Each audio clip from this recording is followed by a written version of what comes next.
Howdy ESSM 406.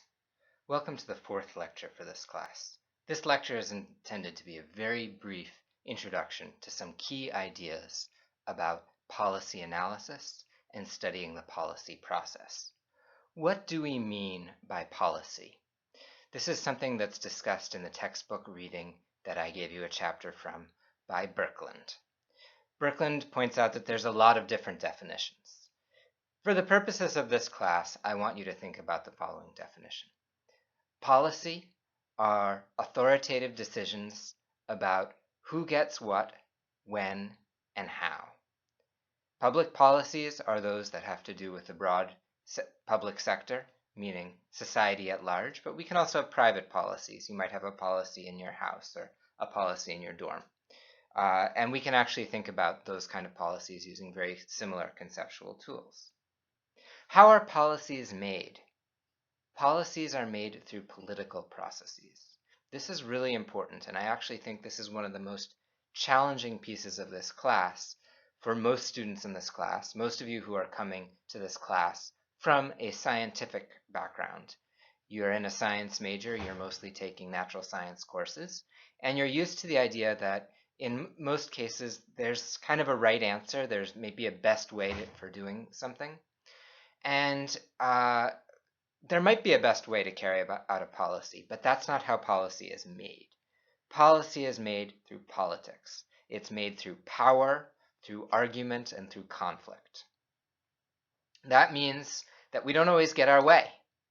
Even when we have the right analysis, even when we can prove that our policy is better than the policy that the other guy has, for whatever reason. If the political process doesn't work in our favor, we're not going to win. So political processes do not lead to optimal outcomes. They lead to the outcomes that political processes lead to, and they're often quite indeterminate outcomes. So policies may be revisited, a policy may be made, a law may be passed at the national level, but then there may be a court case against it. Say, take the large Healthcare Reform Act passed in 2009 or 2010 that has become to be known as Obamacare. There's been court cases about it.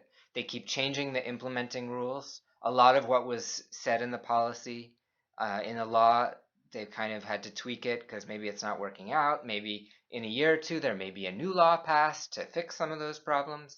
States are implementing it in different ways. So there isn't an authoritative end to policy making. Two very important things to understand that I've already referred to. Values matter a lot. This is emphasized in the chapter by Laser, who also talks a bit about who the major actors who might have values are. Values are extremely important in the political process. Again, to go to the Healthcare Reform Act example, some people think that we need healthcare reform in this country because it's wrong, morally wrong, to have people who don't have access to healthcare, right? Other people think it's morally wrong for the government to interfere in private markets. Neither of those are analytic points. We can't say it would be optimal if the government didn't intervene in healthcare markets. Actually, there's quite a bit of evidence that it might be optimal for a lot of government intervention. For example, Canada and most of the European countries have lower cost healthcare systems that deliver very similar outcomes to the US, and they have heavily government dominated systems. So it might be optimal, we don't know, we're not healthcare analysts, but it might be optimal to have a government run healthcare system, but that goes against some people's values, and that's why we don't have it. And values are very important. Values are legitimate. Believing in freedom of speech, believing in freedom of the press, believing in freedom of religion, believing in the right to choose your own job, those are all values, and those are important values. Second thing, structure matters. We have a lot of evidence from studying, particularly from studying how legislatures work, that who is sitting at the table and what the order that decision options are given actually has a very big influence on what the outcome is. So oftentimes we'll see that people want to change the venue of where a decision is getting made. this shouldn't be a federal decision, this should be a state decision, right? That's a big argument that some people have made. Or this should be a federal decision and not a state decision in the United States. Well, maybe people have values about the relative value of smaller versus larger governments. And I admit that. But we also recognize that the national government and the state governments often have different priorities. And so moving a decision from one level to the other level will lead to different outcomes. For example, in the 1950s, Texas and most of the southeastern states had a lot of racial segregation. One of the ways that that was eliminated was the federal government said these things that the states used to make decisions about, that we used to allow these southern states to make decisions about, we are no longer going to allow the southern states to make decisions about that. The national government is going to step in and impose a solution on the southern states. So structure matters.